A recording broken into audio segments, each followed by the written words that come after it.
Ми щойно закінчили монтаж великого розслідування про зловживання у медичній сфері. Дивіться, погоджуйтесь або не погоджуйтесь, обов'язково коментуйте, підписуйтесь на наш канал. І якщо сподобалося, або ні навіть, донатьте, і ми будемо робити ще розслідування. А посилання на донат от прямо під цим роликом.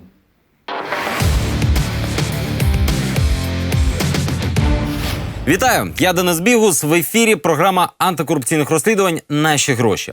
Тема сьогодні контроверсійна, скандальна, неоднозначна. Тема ця – медицина, а саме скандали із Інститутом серця та його керівником Борисом Тодуровим. Ті самі скандали, які регулярно заповнювали новини минулого року. В двох словах ситуація. Взагалі, знаєте, складно в двох словах описати системний і навіть світоглядний конфлікт, але я спробую.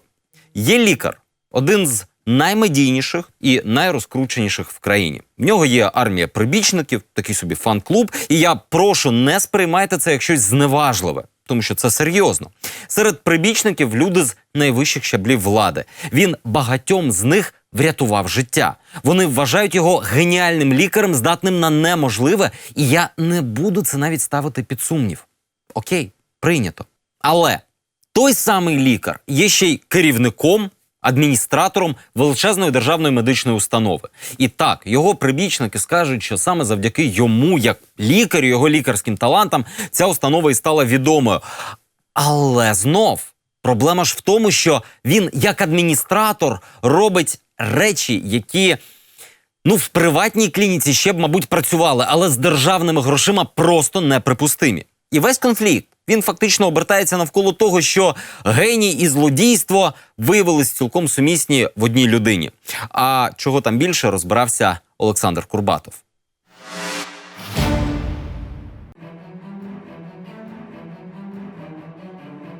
Державний інститут серця – один з найвідоміших медичних закладів країни. Центр серця – це стара назва Держінституту. Вивіску чомусь не змінили. За обсягами фінансування він не має рівних у вітчизняній медицині. За останні 3 роки він отримав 800 мільйонів гривень. Це удвічі більше, ніж отримав Національний інститут імені Амосова. Але саме генеральний директор Інституту серця Борис Тодуров оголосив війну очільниці Міністерства охорони здоров'я. Она не знает вообще медицины украинской. Она это делает на свой рассудок, так как она это видела в своей радиологической лаборатории. Певно тому, що Уляна Супрун звинувачує Тодурова у корупції. Мені соромно, що в країні є такі керівники закладів наших, як Тодуров, який займається багато неправильними річми, корупцією. Попри жорстокі обвинувачення, у Бориса Тодурова велика підтримка. Серед його прибічників – політики, високопосадовці і просто відомі люди. Борис Михайлович, вітаю, це Олег Ляшко. Я вас підтримую. Ви унікальна людина, яка врятувала життя багатьох людей. Приедете сюда лечиться, вы в них Супрун пойдете. От тільки Тодуров не лише лікар, а ще й керівник державної установи. І діяльність Тодурова керівника викликає багато запитань. Достатньо бігло поглянути на статки, якими обросли Тодурови, аби зрозуміти, що цього не купиш на зарплату керівника Державного інституту серця. Але ми подивилися глибше і розповімо не лише про брутальну колекцію нерухомості Тодурових, а й про можливі схеми, завдяки яким розбагатів керівник державного медзакладу. Під Києвом у Тодурових маєток. Він настільки скромний, що в ньому є навіть персональний ліс. За високим міцним парканом у Тодурових 6 гектарів землі. Крім сосен, тут власне озеро, основний будинок площею 700 квадратів, басейн, гостьовий будинок і власна міні-електростанція сонячних батарей. Формально і земля, і будинок – це подарунок дружині Бориса Тодурова. Ті самі, що минулого року офіційно заробила 50 тисяч гривень. Дарувальник у державному реєстрі не називається, але відомо, що відведенням цих гектарів під 700-метровий будинок ще у 2009 році опікувалася донька Бориса Тодурова Наталія. Її прізвище залишилося у реєстрі санітарно-епідеміологічних висновків. Тож нехай вас не вводить в оману оформлення маєтку під виглядом подарунку. Від самого початку родина Тодурових оформлювала цю землю під себе. Цікаво, скільки міг коштувати такий подарунок самим собі? Я могу утверждать, что точно уже не менее 1,5 миллиона стоимость затрат на создание такого имущественного комплекса. 1,5 мільйони не гривень, звісно. Дом порядка $1 миллиона, да? Плюс затраты на ландшафтный дизайн, на различные постройки создать на территории. На цьому тлі щомісячне обслуговування цієї махіни виглядає дрібницею. Нужно нести расходы в несколько десятков тысяч гривен на прислугу, для того, чтобы поддерживать в адекватном состоянии как дома, так и земельный участок, так и зеленое насаждение, пруд. То есть это солидное, классное, но затратное имение. Будинок був зведений у 2011-му. Тоді ж дружина Бориса Тодурова стала власницею квартири на 100 квадратів у новобудові на Позняках. Купівля квартири під час будівництва заміського маєтку на $1,5 мільйони – це чималі витрати. Але це був лише початок. А далі, протягом одного дня, найближчі родичі Бориса Тодурова стали власниками ще 4 об'єктів нерухомості загальною вартістю понад $500 000. Усі 4 угоди були оформлені в один день – 24 лютого 2016 року. Того дня син Бориса Тодурова, молодий лікар Михайло, купує півгектара землі поруч із 6-гектарним маєтком батьків. Експерт оцінює землю у $15-20 тисяч. А це вже Київ, Новопечерські Липки. У той же день, 24 лютого 2016 року, одна з квартир цієї розкішної багатоповерхівки стала власністю дружини Бориса Тодурова. У декларації Борис Тодуров вказав вартість квартири на 110 квадратів. Гривневий еквівалент – $22 тисячам. Утім, експерт переконаний, нове житло в самому серці Києва не може коштувати $22 тисячі. Реальна вартість у рази вища. Новопечерские Липки – это один из самых престижных комплексов Киева. Стоимость продажи жилья в нем колеблется в пределах от $2200 на стадии начала строительства одновременного дома и заканчивая $3-3,5 тысячами на стадии готовности. Это без учета ремонта. Це вартість квадратного метру. Тобто 110 квадратів, оформлених на дружину Тодурова, навряд чи могли коштувати менше $250 тисяч. Цю квартиру, як і маєток, дружина Бориса Тодурова отримала в подарунок. І це не остання квартира, що з'явилася в родини Тодурових того дня.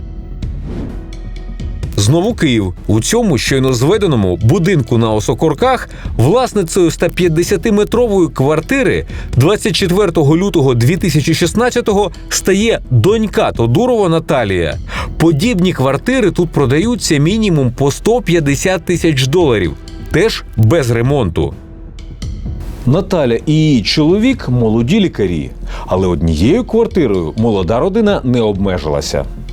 І в той самий день, 24 лютого, чоловік Наталії, тобто зять Тодурова, теж купив собі квартиру у цьому будинку на Осокорках. У нього однокімнатна. Це ще $60 тисяч.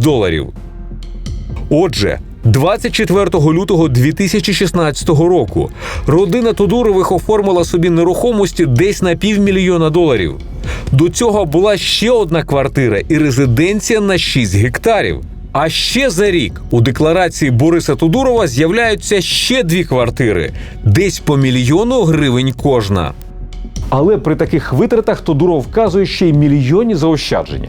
У 2016 році під час першого декларування звідкілясь взялося 11 мільйонів гривень. Його і дружини. Це при офіційній зарплатні у Держінституті 173 тисячі гривень на рік.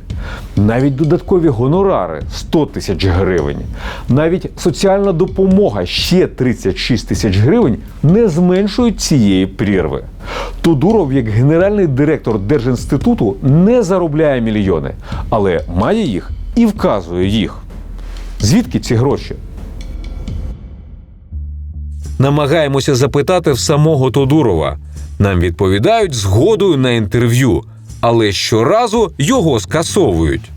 У Бориса Михайловича сьогодні дуже багато операцій, і він не може, просто фізично він не може вам уділити час.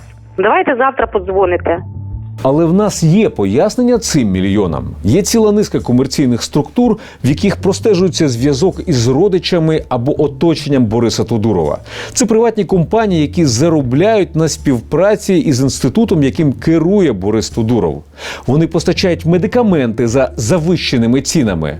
Або вони надають послуги хворим від імені держзакладу за захмарними тарифами.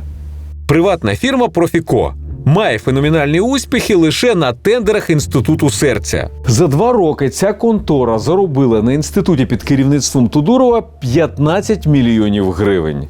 На медикаментах. Усі тендери проходили за однією схемою. Конкурент, один і той самий, завжди лупив максимальну ціну, а «Профіко» трохи нижчу і перемагала. Але виходило все одно дорожче ринку. Всього за 2 роки Інститут серця купив у «Профіко» шовного матеріалу на 13 мільйонів гривень. Хоча одночасно шовний матеріал отримував від МОЗ безкоштовно. Фірма, здається, не чужа родині Тодурова. Свого часу серед її засновників засвітився його зять Анатолій Іванюк. А от на тендерах, не пов'язаних з інститутом Тодурова, фірмі, де засвітився його зять, якось не щастить. Там вона виграла поставок загалом лише на 500 000 гривень. Або 2 фірми-близнюки Альфа-Медика. Вони відрізняються дефісом у назві. Одна з Альфа-Медик займає в Інституті серця цілий поверх і спеціалізується на комерційній реабілітації пацієнтів Державного інституту серця. У регіонах почали працювати ці ж товки. У Северодонецьк на відкриття комерційного філіалу Альфа-Медики поїхав Борис Тодуров особисто. У новинах цю подію подали як відкриття філіалу Державного інституту. Навіть на сайті самого Інституту серця написали, що відкрився його філіал. Але в МОЗ сказали, що ніяких дозволів на відкриття філіалів Держінституту не давали. Тож новину про філіали з офіційного сайту Інституту Тодурова прибрали. А от угоди регіональної влади з комерційними товками, яких у Тодурова видавали за філіал державної установи, залишилися. По просьбе местных департаментов, я повторяю, по просьбе департамента Мариуполя, по просьбе департамента областного Луганской области, Северодонецка, мы попросили разрешения у МОЗа открыть наши филиалы. Відкриття філіалу Альфа-Медика у Северодонецьку виявилося суперприбутковою справою. Компанія уклала угоду із міськрадою про надання послуг із лікування серцевих хвороб. Але за космічними цінами. Коронароангіографія, тобто діагностика, 20 тисяч гривень. Це було вдвічі дорожче, ніж у кращих клініках Києва. Платили з бюджету Северодонецька. І платили навіть не Держінституту, а комерційній фірмі. За встановлення стенту ця ж товка лупила у Северодонецьку ще 50 тисяч гривень. Це десь на 15 тисяч дорожче тодішніх комерційних розцінок столиці. Аналогічна угода укладена з приватною фірмою і владою Сум. МОЗ стверджував, що реальна вартість такої операції – максимум 17 тисяч гривень. Операції оплачувалися із бюджету. Адреса у комерсантів з Києва співпадала з Державним інститутом серця, та й презентував їх сам Борис Тодуров. Чому Тодуров презентував комерційну структуру з захмарними цінами в інших обласних центрах? На жаль, інтерв'ю із ним знову відкладається. Олександр, значить, дивіться, у Бориса Михайловича сьогодні не буде часу, тому що, як завжди, багато операцій. Він каже, мені немає поки що зараз, коли давати інтерв'ю. На вечір, мабуть, свої якісь плани. Але ми знов маємо пояснення, бо фірми Альфа-Медика теж непрості. Одна з них записана на близьке оточення нардепа Андрія Деркача. Цей екс-регіонал – член наглядової ради благодійного фонду доньки і зятя Тодурова. Друга альфа-медика фактично клон першої, з тим самим директором і майже ідентичною назвою. Комерційних структур, які заробляли на Державному інституті серця на чолі з незмінним Тодуровим, безліч. Пацієнти навіть не звертали уваги, кому і за що платили. Ми в жовтні 2015 року ставили 4 стенти по швидкій з гострим інфарктом. Операція, ліки в лікарню і таке інше. Обійшлися більше ніж 200 тисяч гривень. Ми потрапили по швидкій і саме в центрі Тодурова нас оперували вночі. Думати, вибирати не довелося. Що пропонували краще, на те ми й погоджувались. Олена Ромашова. Зараз такі операції для хворих у гострому стані мають проводитися безкоштовно. З 2016 року МОЗ централізовано закуповує стенти і безкоштовно передає їх лікарням комунальним і державним, у тому числі Інституту серця під керівництвом Бориса Тодурова. Відмовити у безкоштовному стентуванні хворому в гострому стані можуть лише за умови відсутності стентів. Але у Інституті серця навіть для таких пацієнтів мають комерційну пропозицію і вміють переконати, що безкоштовні стенти ненадійні. Киянину Костянтину Рябченку довелося рятувати родича у тяжкому стані. Сам привіз його до Інституту серця. Там сказали, треба одразу 4 стента ставити. Перед операцией спросили, какие стенты вам нужны. Какие есть? Есть бесплатные, но без покрытия. А есть платные, но вот с лекарством, которые там 5 лет или сколько-то там точно простоят, и проблем не будет. Костянтин вирішив ставити платні. Вартість кожного стента – 35 тисяч гривень, не рахуючи інших медикаментів і плати за палату. От тільки основну суму – 140 тисяч гривень – довелося платити не інституту, а сторонній ТОВ «Іридіум». Це нова фірма старих постачальників техніки для Інституту серця – родини Амалян, у якої давні стосунки з гендиректором інституту. Від інших пацієнтів Інституту серця отримуємо аналогічні платіжки на інші товки, приміром Тріам Медика. Ця фірма активно працювала із держзакупівлями у медицині у 2012-13 роках.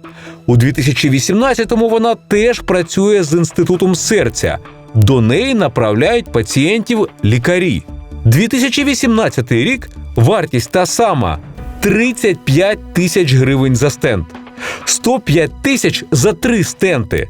Але пацієнти та їхні родичі у кризові моменти не думають ані про гроші, ані про те, куди їх доводиться платити. А вас не удивило, что вы платите деньги, но не институту? Ну, понимаете, когда человеку утром делать операцию, то спешишь и отправляешь копию, и все. И об этом не думаешь. Вот. Видно, на этом все построено. Уляна Супрун також стверджувала, що Інститут серця під керівництвом Тодурова саботує безкоштовні операції, аби не втратити заробіток. В Інституті серця є одна з тих найбільш одіозних, бо я навіть маю особистого друга, який його племінник, від нього вимагали гроші. Ми допомогли, щоб це все було зроблено безкоштовно в іншій лікарні. А от Тодуров обурювався централізованими закупівлями стентів від МОЗ, що передаються держзакладам для безкоштовних операцій. На початку 2017-го він про це навіть відеоблог записав. Скажите, вы у нас, у налогоплательщиков спросили, мы хотим таких закупок? Я же тоже пациент, я же не только врач. И мои родственники, и мои дети, которые живут в Украине, никуда не уехали из Украины, учатся в Украине, работают здесь. Они такие же пациенты, как и все остальные. Зниження закупівельних цін для МОЗу вплинуло на весь ринок. Нові закупівлі підірвали традиційні заробітки постачальників стентів, каже Максим Соколов. Він доктор медицини і один з ідеологів змін у закупівлі стентів. Это было революционное изменение, такие тектонические, потому что многие потеряли почву. Ну как, на этом делали хороший медицинский бизнес.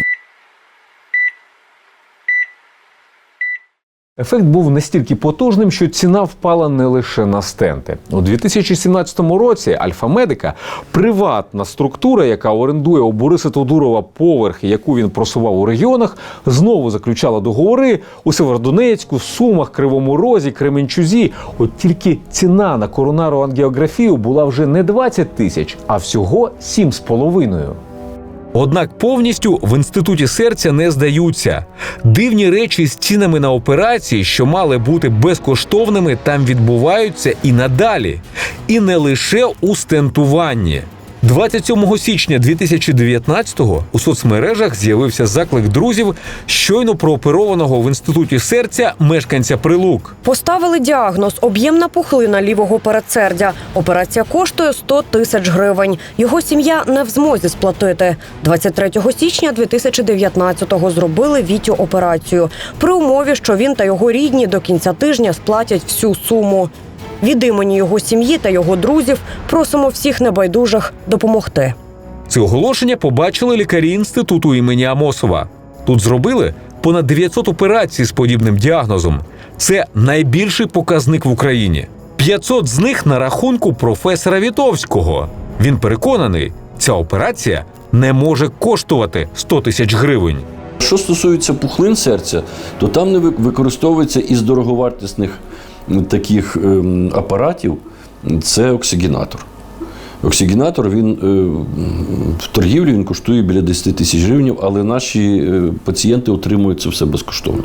Може, сталася помилка? Ми зв'язалися телефоном із прооперованим Віктором Ляскуном. Той підтвердив суму у 100 тисяч гривень, яку для Інституту серця збирали усім світом. Мені друзі допомагали, репости робили, це ж в інтернеті. На бившій роботі допомогли дуже хорошо. Сім'я, родичі, друзі допомагали збирати. Віктор каже, у лікарню звернувся через раптовий приступ і його одразу повезли в Інститут серця. Зробили всі аналізи, теж перевірку цю всю. Сказали, треба робити операцію, але вона, стільки стоїть, є можливість зібрати таку суму чи ні. Я не відповідав, але сказали, все одно треба робити дуже срочно цю операцію. За кадром Ростислав Вітовський каже, що операція, яку в Інституті серця оцінили у 100 тисяч гривень, є ургентною, а тому мала робитися безкоштовно. Це передбачає відповідний наказ МОЗ. Ми їх беремо в операційну в той самий день або ввечері і оперуємо. До ранку ця операція практично має бути зроблена. А що стосується безпосередньо термінової операції, то для цих пацієнтів у нас повне забезпечення. У Інституті серця тимчасово інший директор, поки Бориса Тодурова не затвердять після перемоги на виборах. Цей виконуючий обов'язки директора надав нам інформацію, що перевірка, яка пройшла в інституті, порушень у роботі інституту не знайшла. В умовах установи надається спеціалізована та високоспеціалізована медична допомога хворим на серцево-судинні захворювання та поєднану патологію в повному обсязі відповідно до медичних показань. Відмов від госпіталізації хворим на серцево-судинні захворювання, що її потребують, немає. Виконуючи обов'язків генерального директора державної установи Інститут серця МОЗ України В.О. Шевченко.